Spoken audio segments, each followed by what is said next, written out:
Woo pig suey. They all scream it. No, they holler it.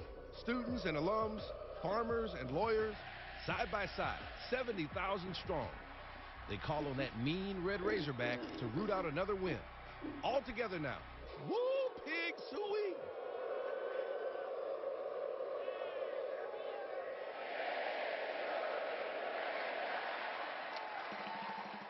I'm sure you've guessed it, we're turning our attention back to college football and the SEC. With shutouts against LSU and Ole Miss last season, Arkansas became the first team in AP poll history to post consecutive shutouts against ranked teams while being unranked itself. No team had done it twice at any point in a single season since 1943. The Razorbacks allowing only 10.3 points per game over their final 6 games last season. Nicole? So, as you might expect, we're putting Arkansas's Brett Bielema on the hot seat here on SportsCenter. Welcome. Great to be here. Thanks for having me. Excellent. So this is your 3rd full season at the school. Yep. How do expectations change as time goes on? Well, my first year going in, finished 3-9. Obviously not a great year, but to come back last year 7-6, because we won 3 of our last 4, because we played a little bit better down the stretch, I think expectations have grown, and you know, to be quite honest, that's a good thing.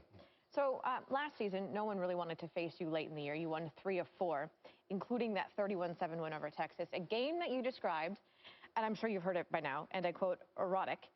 Care to explain that one, sir? I said borderline erotic. Okay, fine, borderline erotic. Care to explain anyway? Well, in the professional world I was referring to, not necessarily the personal world. For the type of style that we play, to beat Texas, a team, you know, through my entire life, you know, has been on a pedestal. I played them twice when I was at Kansas State and was unable to beat them, and to beat them the way we did and to play at the end of the game, and in reference to the erotic statement, to kneel at the 2-yard line and not put it in the end zone was a symbolic point of where our program is and where I think it could go. So how do you continue to build on that success from late in the season, but also manage the expectations from within the program? Well, I think it gets down to we won that game, but overall we were 7-6.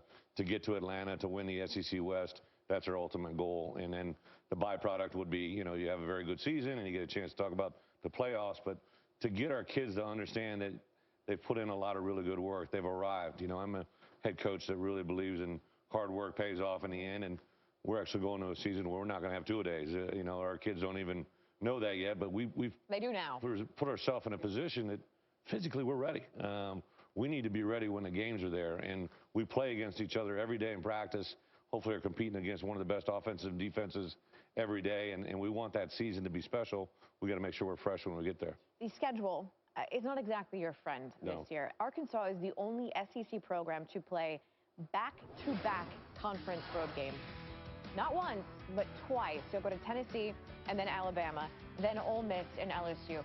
It's extra significant because the road has been a struggle for this program. 0-9 in the last 9 conference road games.